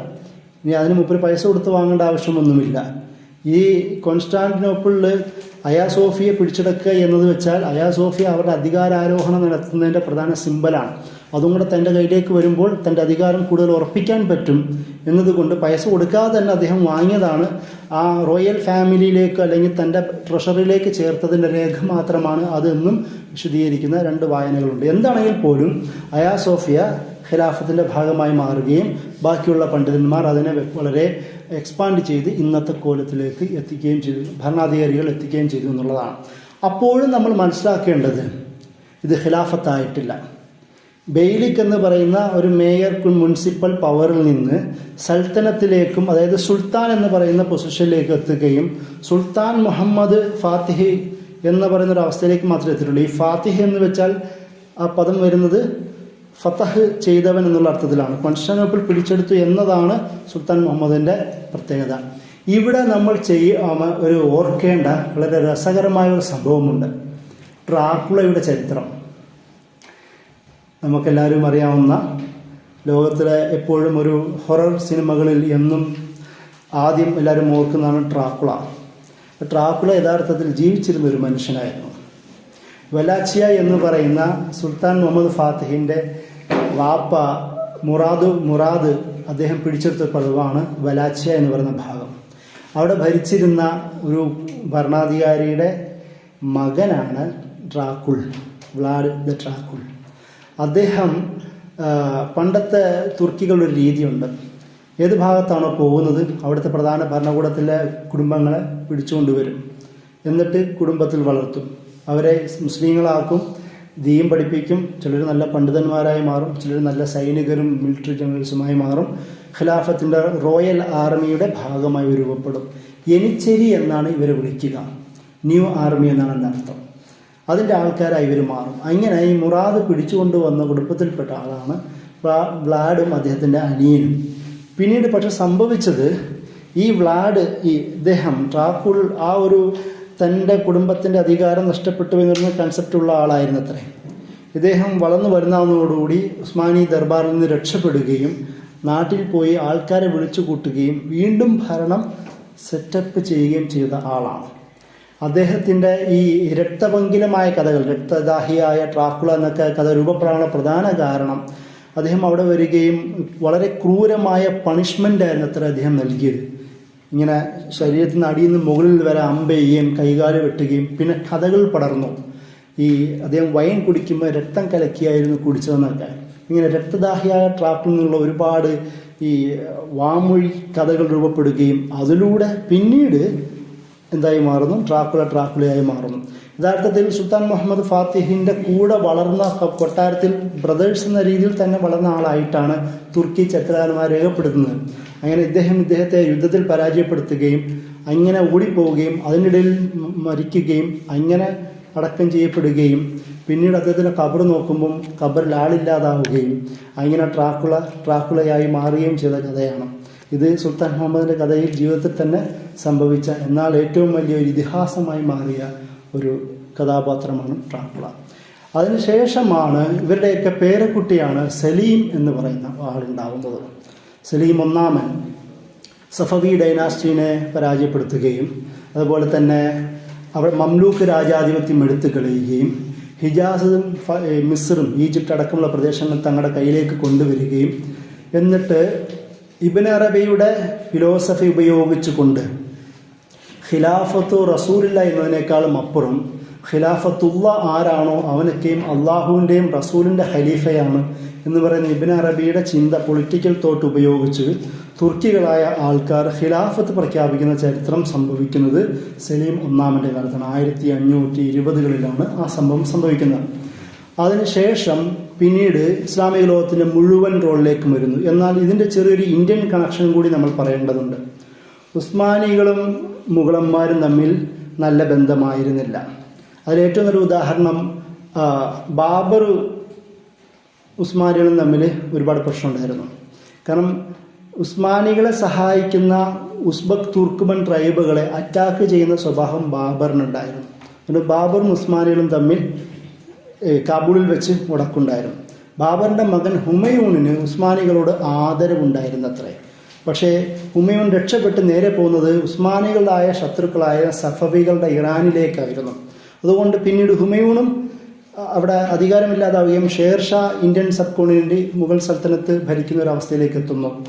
വീണ്ടും തിരിച്ചിവിടെ വരികയും ഹുമയൂൺ ഒരു വർഷത്തിൽ മരിക്കുകയും അക്ബർ ചക്രവർത്തിയായി മാറുന്നു. അക്ബർ ഒരു പ്രാഗ്മാറ്റിസ്റ്റായ ഒരു ഭരണാധികാരിയാണ്. ആവശ്യമുള്ളപ്പോൾ ഉസ്മാനികളുടെ ഡിപ്ലോമാറ്റിക് ബന്ധങ്ങൾ സൂക്ഷിക്കുകയും വേണ്ടപ്പോൾ എടുത്തു കളയുന്ന ഒരാളായിരുന്നു. 50-ലധികം വർഷം ഭരിച്ച അക്ബർ ഉസ്മാനികളുമായി ഇടയുന്നത് മക്കയിലെ ഉംറയും ഹജ്ജുമായി ബന്ധപ്പെട്ട വിഷയത്തിലാണ്. എങ്ങനെയാണെന്ന് വെച്ചാൽ 4-5 കത്തുകൾ ഉസ്മാനി ഖലീഫയിൽ നിന്ന് മക്കയിലെ ഗവർണറിലേക്ക്, ഷെരീഫ് എന്നാണ് പറയുക, മക്കൻ ഗവർണർ അന്ന് ഷെരീഫിലേക്ക് കത്തയക്കും. പ്രശ്നം കാരണം എന്താണെന്ന് വെച്ചാൽ 1577 ഒരു കാലഘട്ടങ്ങളിലാണ് ഈ സംഭവം. അക്ബറിൻ്റെ അവസാന ഘട്ടം. അക്ബർ തൻ്റെ കുടുംബത്തെ മുഴുവനും, റോയൽ ഫാമിലിയിലെ പെണ്ണുങ്ങളടക്കം ഒരു വലിയ സംഘത്തെ ഹജ്ജിന് വിട്ടു. 577 ഇവരവിടെ എത്തുമ്പോൾ സംഭവിക്കുന്നത് എന്താണ്? മക്കയിൽ ഇവർക്ക് വേണ്ടി പ്രത്യേക പ്രൊട്ടക്ഷൻ ഒരുക്കേണ്ടി വരും. വലിയ ചക്രവർത്തിയുടെ കുടുംബമാണ്. മാത്രമല്ല കൂട്ടം കൂടി നിൽക്കേണ്ടി വരും. അത് മക്കയിലെ മതകീയ നിയമങ്ങൾക്ക് പ്രശ്നമാണ്. ഇവരാണെങ്കിൽ വലിയ ഹ്യൂജ് സമ്പത്ത് വന്നുള്ള സദക്കയായിട്ട് വിതരണം ചെയ്യും. നല്ല കാര്യം തന്നെ. പക്ഷെ അത് ഷെരീഫിൻ്റെ, ഉസ്മാനി ഗവർണറിൻ്റെ അധികാരത്തെ തൊടുന്ന കളിയാണവ. ഉസ്മാനി ഗവർണറിൻ്റെ അധികാരത്തിൽ കൈകളെത്തുക, സ്വതന്ത്രമായി വിഹരിക്കുക, അത് പലവട്ടം കത്തളയച്ചിട്ടും ഇവർ പോവാതിരിക്കുക. കാരണം അക്ബറിന് ഒരുപാട് തെറി ഇന്ത്യയിൽ കേൾക്കുന്നുണ്ട്. ദീന ഇലാഹി പോലുള്ള സംവിധാനങ്ങൾ കൊണ്ടുവരുമ്പോൾ മതവിരുദ്ധനാണെന്ന് പറയുന്ന ഇമേജ് ഉണ്ടാകുമ്പോൾ, അല്ല ഞാനും ദീനീ ലോകത്തിലുള്ള ആളാണ് എന്ന് കാണിക്കുവാനും കൂടെ വേണ്ടിയിട്ടാവാം അദ്ദേഹം എന്ത് ചെയ്യുന്നത്, അദ്ദേഹത്തിൻ്റെ കുടുംബത്തിന് ഹജ്ജിന് അയക്കുന്നത്. അപ്പോൾ ഇതെല്ലാം കൂടെ ഒരു ഹജ്ജ് എങ്ങനെയാണ് പൊളിറ്റിക്കൽ ടൂളായി മാറുന്നതും കൂടെയാണ് ഇവിടെ വിഷയം. ഹജ്ജിലെത്തുന്നവർ എങ്ങനെയാണ് പൊളിറ്റിക്കലി ഇൻവോൾവ് ചെയ്യുന്നതിൻ്റെ ചരിത്രവും കൂടെ ഇതിൽ നമുക്ക് കാണാം. അങ്ങനെ ഈ വിഷയത്തിലൊക്കെ അക്ബറുമായിട്ട് ഉടക്കുകയും അവസാനം ഇവരെ പറഞ്ഞ് തള്ളിവിടുകയുമാണ് ചെയ്യുന്നത്. അതോടുകൂടി മുഗൾ ഡൈനാസ്റ്റിയും ഉസ്മാനികളും തമ്മിൽ ചരിത്രപരമായ ശത്രുക്കളായി മാറുന്നുണ്ട്. അതുകൊണ്ട് മുഗൾ ഭരണാധികാരികൾ ഉസ്മാനികളെ എങ്ങനെ ഖലീഫമാരായി സ്വീകരിച്ചത് നമുക്ക് കാണില്ല. വേറെ പിന്നീട് ഔറംഗസേബിന് കുറച്ചൊരു ദീനീ ബോധവും ഒരു യൂണിവേഴ്സൽ കൺസെപ്റ്റൊക്കെ ഉള്ളതുകൊണ്ട് കുറച്ചൊക്കെ മുഗൾമാരോട്, ഉസ്മാനികളോട് സ്നേഹമുള്ളവനായിരുന്നെങ്കിൽ പോലും സ്വതന്ത്രരായ സുൽത്താനികൾ ആയിരുന്ന ആൾക്കാരാണ്. ഇവരാരും എങ്ങനെ ഉസ്മാനി ഖലീഫന്മാരുടെ പേരുകൾ ഇവിടുത്തെ ഖുതുബകൾ പറയുമായിരുന്നില്ല. കാരണം നിങ്ങൾ മനസ്സിലാക്കേണ്ടത്, ഒരു ഖലീഫയുടെ ഒരു റോൾ എവിടെ വരുന്നതെന്ന് വെച്ചാൽ, ഖിലാഫത്തിൻ്റെ കീഴിലുള്ള അധികാര പ്രദേശങ്ങളിലെ പള്ളികളിൽ, ജുമാകളിൽ അവരുടെ പേര് പറയുക എന്നതാണ്. പേര് പറഞ്ഞില്ല എൻ്റെ അർത്ഥം അധികാരത്തെ അംഗീകരിക്കുന്നില്ല എന്നാണ്. പേര് പറഞ്ഞു എന്നാൽ അധികാരത്തെ സ്വീകരിക്കുന്നു എന്നാണ്. ഉസ്മാനി ഇവിടെ ഇന്ത്യൻ മുഗളന്മാർ അങ്ങനെ പേര് പരാമർശിക്കാറുണ്ടായിരുന്നില്ല. ആ ഒരു കാലം കഴിഞ്ഞു.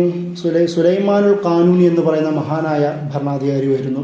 അദ്ദേഹത്തിൻ്റെ കാലത്താണ് ഒരുപാട് ഈ അവരുടെ ഇൻ്റർനാഷണൽ ബന്ധങ്ങളിലും അതുപോലെ തന്നെ ഇൻ്റേണൽ മാറ്റങ്ങളും ഒരുപാട് റിഫോം ഉണ്ടാകുന്നത്.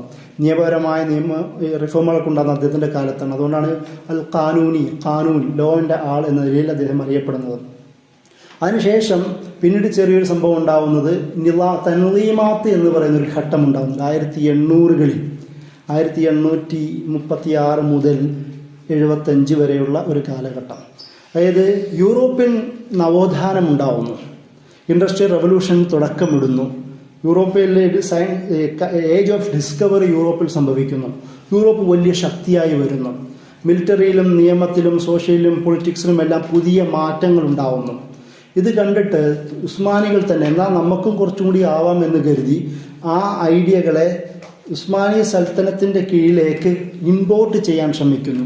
അതിൻ്റെ ഭാഗമായി ഒരുപാട് റിഫോമുകൾ സംഭവിക്കുന്നുണ്ട്. ഒരുപാട് ഗുണങ്ങൾ ഉണ്ടാവുന്നുണ്ട്, ഗുണങ്ങൾക്ക് വേണ്ടിയിട്ടാണ്. പക്ഷെ സംഭവിച്ചെന്താണെന്ന് വെച്ചാൽ യൂറോപ്യനൈസ്ഡായ ഒരുപാട് പ്രൊഡക്റ്റുകൾ ഖിലാഫത്തിന് ഉള്ളിൽ തന്നെ ഉണ്ടാവുകയും അത് ഖിലാഫത്തിനെതിരായിട്ടുള്ള സാഹചര്യം ഉണ്ടാവുകയും ചെയ്യുന്നു. അതിലൊന്നാണ് പാർലമെൻ്ററി സിസ്റ്റം. 1874-75 കാലങ്ങളിലാണ് പാർലമെൻ്ററി സംവിധാനം ഉണ്ടാകുന്നത്.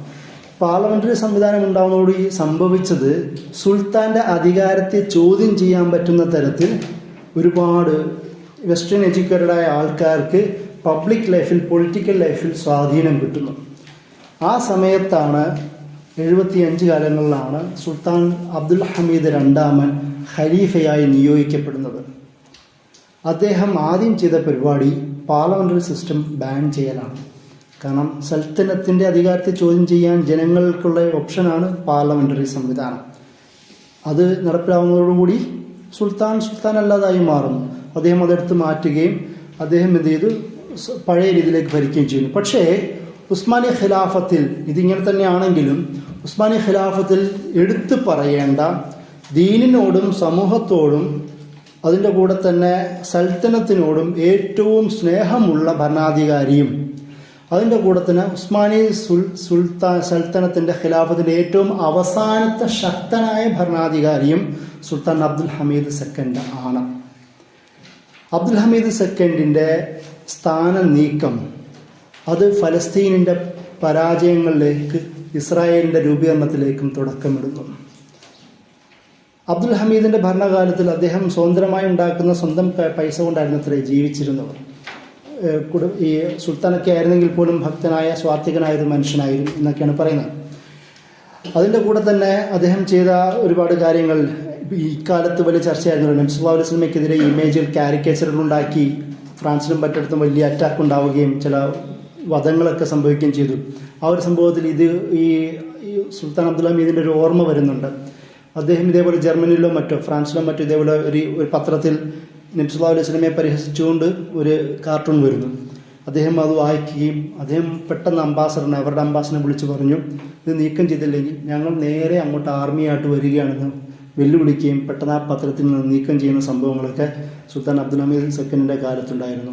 നബി സല്ലല്ലാഹു അലൈഹി വസല്ലമയെ ആദരിക്കുകയും ഇഷ്ടപ്പെടുകയും ആ കുടുംബത്തിൽ നിന്ന് ആരെങ്കിലും ഉണ്ടെങ്കിൽ അവരോട് ഭയങ്കര സ്നേഹമുള്ള ആളായിരുന്നു. സുൽത്താൻ അബ്ദുൽ ഹമീദ് സെക്കൻഡാണ് ഹിജാസ് റെയിൽവേ ഉണ്ടാക്കിയത്. അദ്ദേഹത്തിൻ്റെ കാലത്താണ്. ഇപ്പോൾ തുർക്കി ഗവൺമെൻറ് ആ ഹിജാസ് റെയിൽവേ വീണ്ടും പണിയുന്ന ഒരു ചർച്ചകൾ തുടങ്ങിയിട്ടുണ്ട്. അതായത് തുർക്കിയെ വെസ്റ്റ് ഏഷ്യൻ ഭാഗത്തേക്ക്, നമ്മുടെ ഈ ലോകത്തേക്ക് കണക്ട് ചെയ്യുന്നതിൻ്റെ പ്രധാന ഭാഗമായിരുന്നു. ഇവിടെ ഒരു പ്രശ്നം വന്നത്, തുർക്കിൻ്റെ സെൻറ്റർ, ഖിലാഫത്തിൻ്റെ സെൻറ്റർ ഇസ്താംബൂളാണ്. പക്ഷേ വെസ്റ്റ് ഏഷ്യൻ ഈ ഭാഗങ്ങൾ എന്ന് പറയുന്നത് തുർക്കിയെക്കാളും ഒരുപാട് ദൂരെയാണ് ജിയോഗ്രഫിക്കലി. അതുകൊണ്ട് ഗവർണർമാരെ അയച്ച് ഭരണം നടത്തുകയായിരുന്നു. പലപ്പോഴും ഡയറക്റ്റ് ഒരു സെൻട്രലൈസേഷൻ അധികാരം ഉണ്ടായിരുന്നില്ല. ഇവർ പോകുന്ന രീതിയിലായിരുന്നു ഉണ്ടായിരുന്നത്. ഈ ഒരു ചരിത്രത്തിലാണ് 1744 ഒരു വലിയ വിപ്ലവം സൗദി അറേബ്യ കേന്ദ്രീകരിച്ച് സംഭവിക്കുന്നത്. സൗദി ഡൈനാസ്റ്റിയുടെ രൂപീകരണം സംഭവിക്കുന്നത് 1744 ഷെയ്ഖ് മുഹമ്മദ് അബ്ദുൽ വഹാബും മുഹമ്മദ് ഇബ്നു സൗദ് എന്ന് പറയുന്ന സൗദി ഡൈനാസ്റ്റിയുടെ ഫൗണ്ടറും ചേർന്നുകൊണ്ട് ഒരു കരാറുണ്ടാവുകയും അതിലൂടെ വലിയൊരു വിപ്ലവം ഉണ്ടാവുകയും അവർ ശക്തമാവുകയും ഇതിലൂടെ സലഫി കൺസെപ്റ്റിൻ്റെ അടിസ്ഥാനത്തിൽ ഒരു ദൗലത്ത് രൂപീകരിക്കപ്പെടുകയായിരുന്നു അതിലൂടെ സംഭവിച്ചത്. പിന്നീട് ചെയ്തത് ഇറാഖിൻ്റെ ചുറ്റുപാടുകൾ ഇവർ ഒരുപാട് അറ്റാക്ക് ചെയ്തു. അതായത് ഷിയഈ സൂഫി ദർഗകളെയും മക്ബറകളെയും സെൻറ്ററുകളെയും അറ്റാക്ക് ചെയ്യുകയും ഒരുപാട് പേരെ കൊല്ലുകയൊക്കെ ചെയ്തു. അത് നേരെ ബാധിച്ചത് ഉസ്മാനികളെയാണ്. അങ്ങനെയാണ് 1815 ഈ സുൽത്താൻ അബ്ദുൽ ഹമീദിന് മുമ്പുള്ള സംഭവമാണ്. 1815 ഈ മുഹമ്മദ് അലി പാഷ, ഇബ്രാഹിം പാഷ എന്ന് പറഞ്ഞ പേരിൽ ഈജിപ്ഷ്യൻ ഗവർണർമാരെ അയക്കുകയും സൗദി ഭാഗത്ത് നിന്ന് ഇവരെ അടിച്ച് ഓടിക്കുകയും ചെയ്തു. ഞാൻ പറയുന്നത് ഒരു പക്ഷേ ഉസ്മാനി ഖിലാഫത്തിൻ്റെ ഉള്ളിലുള്ള ആദ്യത്തെ വിഘടനവാദികൾ എന്ന് വേണമെങ്കിൽ നമുക്ക് സൗദി രാജവംശത്തെ പറയാം.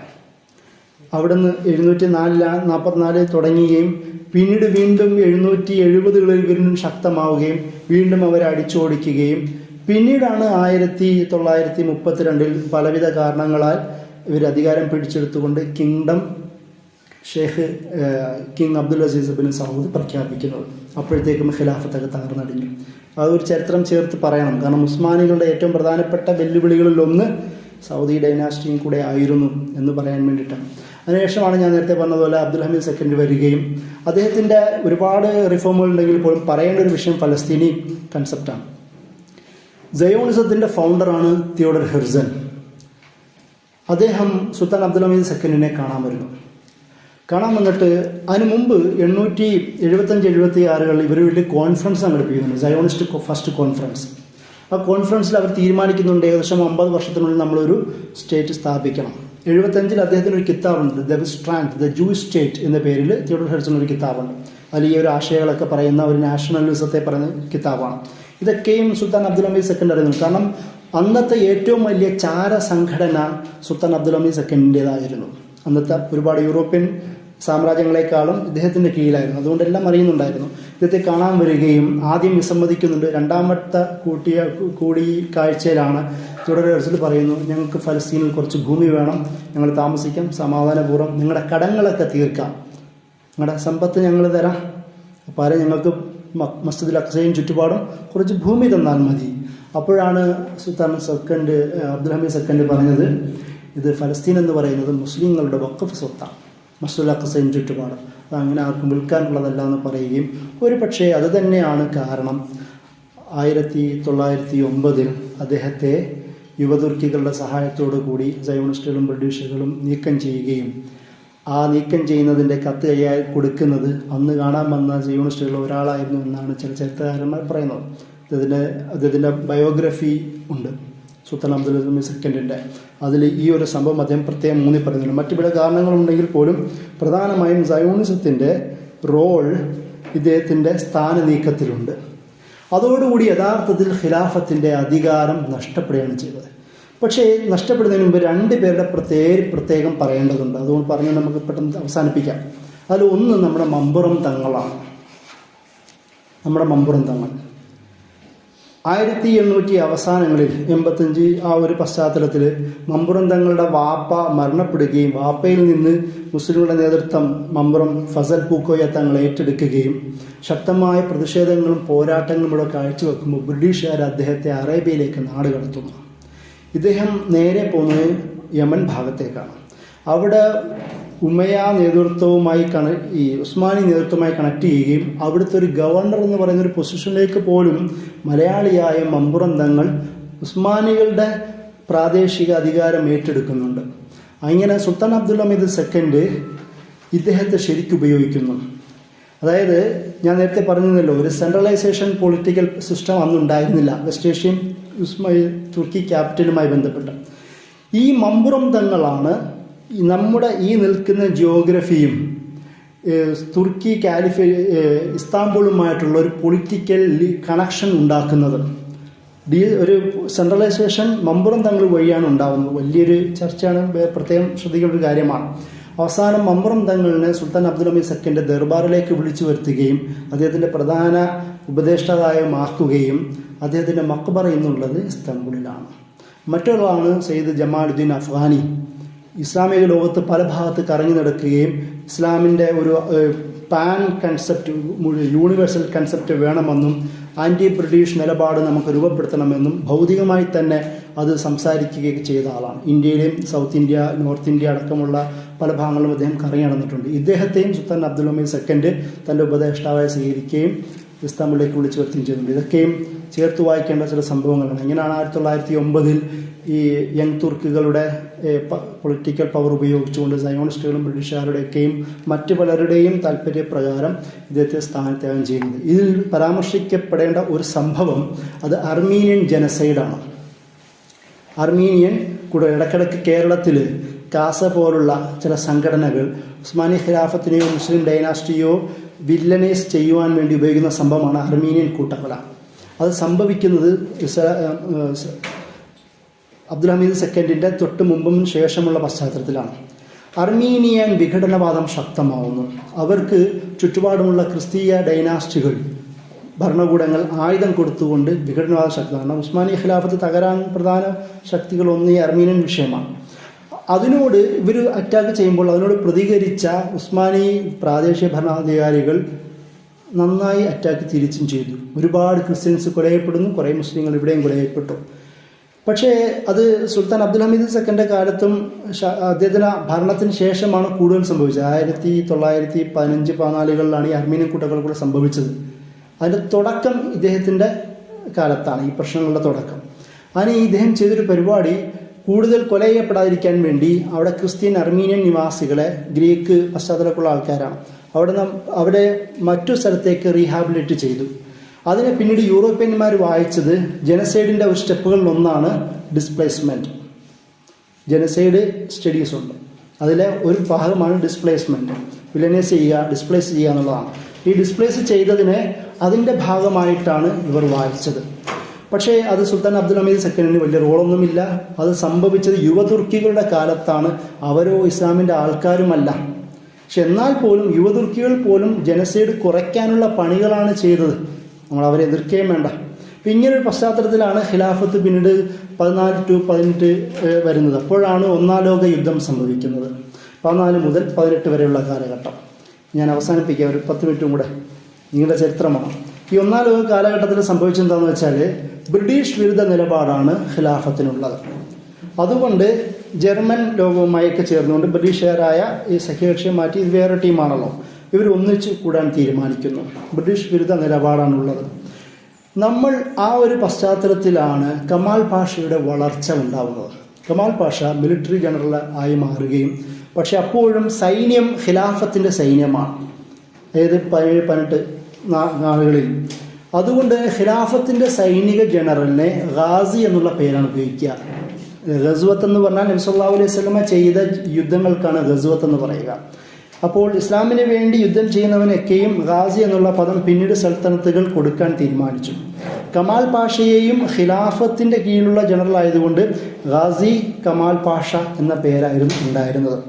അങ്ങനെയാണ് 1919 കേരളത്തിൽ ഒരു മീറ്റിംഗ് ഉണ്ടാവും, നമ്മുടെ കോഴിക്കോട് ഹിദായത്ത് സഭയിൽ. അവിടെ മീറ്റിംഗ് ഉണ്ടാവുകയും മലയാളികളായ കുറേ പണ്ഡിതന്മാരും സമുദായ സ്നേഹികൾ ഒരുമിച്ച് കൂടുകയും കമാൽ പാഷയ്ക്ക് 1921 കാലങ്ങളിലാണ് ഒരു വാളൊക്കെ സമ്മാനമായി കൊടുക്കാൻ തീരുമാനിക്കുന്നുണ്ട്. കാരണം അപ്പോഴും കമാൽ പാഷ ഇസ്ലാമിൻ്റെ ആളാണ്, ഖിലാഫത്തിൻ്റെ സൈനിക നേതാവാണ്. പക്ഷേ അതേ കമാൽ പാഷയുടെ കൈയോടുകൂടി ഇതായി മാറുന്ന ഖിലാഫത്ത് ചെയ്യുന്നു. പക്ഷെ അതിനു മുമ്പ് കമാൽ പാഷ വില്ലനാണോ, അതായത് ഇസ്ലാം സ്നേഹിയാണോ എന്ന് പറയുന്നൊരു ചോദ്യമുണ്ട്. കമാൽ പാഷ കയ്യിലൂടെയാണ് ഖിലാഫത്ത് ഇല്ലാതാവുന്നത് ശരിയാണെങ്കിൽ പോലും, പക്ഷേ തുർക്കികൾക്ക് കമാൽ പാഷയാണ് വീരേതിഹാസം. കാരണം നിങ്ങൾ നോക്കുക, ഒട്ടുമിക്ക അറേബ്യൻ പ്രദേശങ്ങളും കോളനികളായിരുന്നു. മുസ്ലിം നാടുകൾ കോളനികളാണ്, പക്ഷെ തുർക്കി കോളനി ആയിട്ടില്ല. അതിന് പ്രധാനപ്പെട്ട കാരണം കമാൽ പാഷ ബാക്കി വന്ന തുർക്കിയെ തൻ്റെ സൈന്യത്തെ ഉപയോഗിച്ചുകൊണ്ട് പ്രൊട്ടക്റ്റ് ചെയ്ത ആളാണ്. ഒരു ഭാഗത്തുനിന്ന് ബ്രിട്ടീഷുകാരെ അദ്ദേഹം ചേർത്തു, മറ്റൊരു ഭാഗത്തുനിന്ന് ഗ്രീക്കുകാരെയും അദ്ദേഹം ചേർത്തു. ബാക്കിയുള്ള സാമ്രാജ്യങ്ങൾ പലതരത്തിലുള്ള പണിയെടുത്തിട്ടും അതിനെയൊക്കെ തോൽപ്പിക്കുകയാണ് അദ്ദേഹം ചെയ്തത്. അതുകൊണ്ട് ആധുനിക തുർക്കിയുടെ ഫൗണ്ടിങ് ഫാദർ എന്ന നിലയിൽ അത്താതുർക്ക് അറിയപ്പെടുകയും ഇന്നത്തെ തുർക്കിയെ ഒരു തരത്തിലുള്ള വെസ്റ്റേൺ ഇൻ്റർഫിയറൻസിന് അവിടെ തടഞ്ഞ ആളെന്ന നിലയിൽ കമാൽ പാഷ അത്താതുർക്ക് തന്നെയാണ് എന്ന രീതിയിൽ കരുതുകയും ചെയ്യുന്നു. അതുകൊണ്ട് തുർക്കിയുടെ സംരക്ഷണം എന്നതിൽ കമാൽ പാഷയുടെ റോള് മഹത്തരമാണ്. അതുകൊണ്ട് തന്നെ AK പാർട്ടി അടക്കം ആരൊക്കെ എന്തൊക്കെയാണോ കമാൽ പാഷയെ അക്കാര്യത്തിൽ ആരും എതിർത്ത് പറയാറില്ല. തുർക്കിയുടെ ഫൗണ്ടിങ് ഫാദർ കമാൽ പാഷയാണ്. കമാൽ പാഷയുടെ കാഴ്ചപ്പാടുകൾ എതിർക്കുന്നെങ്കിൽ പോലും ഇന്നത്തെ തുർക്കിയെ സംരക്ഷിച്ചു നിർത്തുന്നതിൽ കമാൽ പാഷയ്ക്ക് വലിയ റോളുണ്ട് എന്നതിൽ നമ്മൾ മനസ്സിലാക്കേണ്ട കാര്യമാണ്. പക്ഷേ 1922-24 കൂടി ആദ്യം പൊളിറ്റിക്കൽ അതോറിറ്റിയായ സൽത്തനത്തിനെടുത്ത് കളയുകയും 24-ൽ അവർ ഖിലാഫത്തിനെടുത്ത് മാറ്റുകയും അങ്ങനെ മുഴുവനായും റിപ്പബ്ലിക് ഓഫ് ടർക്കി എന്ന തലത്തിലേക്ക് മാറ്റുകയും സെക്യുലറിസത്തെ പൊളിറ്റിക്കൽ ഐഡിയോളജിയായി സ്വീകരിക്കുകയും സ്വിറ്റ്സർലാൻഡ് യൂറോപ്യൻ ഭാഗത്തു നിന്നുള്ള നിയമരീതികൾ അവരുടെ തുർക്കിയിലേക്ക് കൊണ്ടുവരികയും അങ്ങനെ അവരുടെ ഭരണഘടന രൂപിക്കുകയും ചെയ്യുന്ന കഥയാണ് പിന്നീട് സംഭവിക്കുന്നത്. അതോടുകൂടി അറബിയിലെ ബാങ്ക് ടർക്കിഷിലെ ബാങ്കായി മാറുന്നു. സ്കൂളുകളും ദർഗകളും സൂഫി ത്വരീക്കത്തുകളും ബാൻ ചെയ്യപ്പെടുന്നു. അതായത് സൂഫി ത്വരീക്കത്ത് എന്ന് വെച്ചാൽ അവിടുത്തെ ഇസ്ലാമിക മാനം തസവുഫാണ്, അത് ബാൻ ചെയ്യപ്പെടുന്നു. മദർസകൾ ബാൻ ചെയ്യപ്പെടുന്നു. ഈ സ്കാർഫിന് പകരം സ്കാർഫ് ബാൻ ചെയ്യപ്പെടുകയും എന്നാൽ യൂറോപ്യൻ ഹാറ്റ് അത് അവിടുത്തെ സ്റ്റൈലായി മാറുകയും ചെയ്യുന്നു. അങ്ങനെ വെസ്റ്റേൺ ആശയങ്ങൾ കടമെടുക്കുന്നത് വഴി അദ്ദേഹം ഉദ്ദേശിച്ചത് യൂറോപ്യൻ കൺട്രിയായി മാറുക എന്നതായിരുന്നു. കമാൽ പാഷ എന്തിൻ്റെ പേരിലാണോ ഖിലാഫത്തിനെ മാറ്റി ആധുനിക തുർക്കി ഉണ്ടാക്കിയത്, ആ സ്വപ്നം ഇപ്പോഴും ബാക്കിയാതെ കിടക്കുകയാണ്.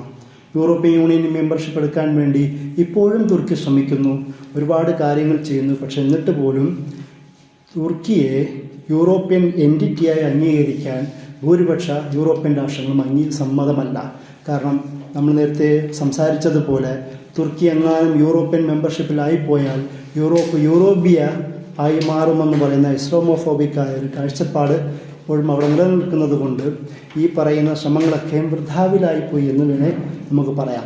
ആ ഒരു തരത്തിലാണ് ഖിലാഫത്തിൻ്റെ തകർച്ച ഉണ്ടാകുന്നത്. ഇപ്പോൾ നമ്മൾ മനസ്സിലാക്കേണ്ടത് പിന്നീട് സംഭവിക്കുന്നതൊക്കെ 1924-20 പാവകൾ മാത്രമാണ്, ഭരിക്കുന്നത് യുവതുർക്കികളാണ്.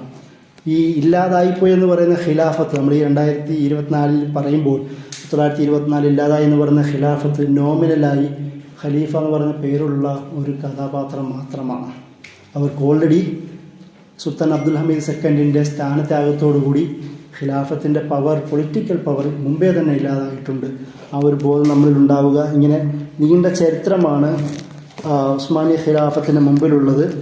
ആ ചരിത്രം ഈ കുറച്ച് നേരം കൊണ്ട് അവസാനിപ്പിക്കാൻ പറ്റുന്നതല്ല. എന്നാലും ഈ ഒരു ബോധം നമുക്കുണ്ടാവുക. ഉസ്മാനി ഖിലാഫത്തിൻ്റെ തകർച്ച എന്ന് പറയുന്നത് ഒരുപക്ഷെ ഒരുപാട് പേർക്ക് സ്വപ്നങ്ങൾ നൽകിയതാണ്. അത് കേരളത്തിൽ പോലും എഫക്റ്റ് ഉണ്ടായിട്ടുണ്ട്. ഇവിടെ ഖിലാഫത്ത് മൂവ്മെൻറ്റ് പോലും ഉണ്ടാവുന്നത് അവിടുത്തെ ഉസ്മാനി ഖിലാഫത്തിനെ സഹായിക്കാനുള്ള പേരിലാണ്. ആ ഒരു സ്വപ്നത്തിൻ്റെ പേരിലാണ് വാര്യൻകുന്നത്തും കുഞ്ഞഹമ്മദ് ഹാജി മാലി മുസ്ലിയാരും മലയാള രാജ്യമെന്ന് പറയുന്ന പോലെ സ്വയം ഭരണം പോലും ഉണ്ടാക്കിയത് ആ ഉസ്മാനി ഖിലാഫത്തിൻ്റെ സ്വപ്നം ഇവിടെ വർക്ക് ചെയ്യുന്നത് കൊണ്ടാണ്. അതായത് ബ്രിട്ടീഷ് വിരുദ്ധ നിലപാടായതുകൊണ്ട് ഖിലാഫത്ത് മൂവ്മെൻറ്റിനെ ഗാന്ധി ദേശീയ പ്രസ്ഥാനത്തിൻ്റെ ഭാഗമായി സ്വീകരിക്കുകയും അങ്ങനെ ഗാന്ധിയും ഖിലാഫത്ത് മൂവ്മെൻറ്റിൻ്റെ പ്രവർത്തകനായി മാറുകയുമാണ് ചെയ്തത്. അങ്ങനെയാണ് മുസ്ലിം സെൻറ്റിമെൻറ്റിനെ ഇന്ത്യയിലെ ദേശീയ പ്രസ്ഥാനത്തിൻ്റെ പ്രധാന ചിന്തയായി പോലും കൈകാര്യം ചെയ്യപ്പെട്ടത് ഈ ഖിലാഫത്തിനോടുള്ള ഇന്ത്യൻ മുസ്ലിങ്ങളുടെ ഒരു അനുകൂല നിലപാടിൻ്റെ ഭാഗമായിരുന്നു. ഇത് പറഞ്ഞുകൊണ്ട് ഞാൻ അവസാനിപ്പിക്കുന്നു. അസ്സലാമു അലൈക്കും.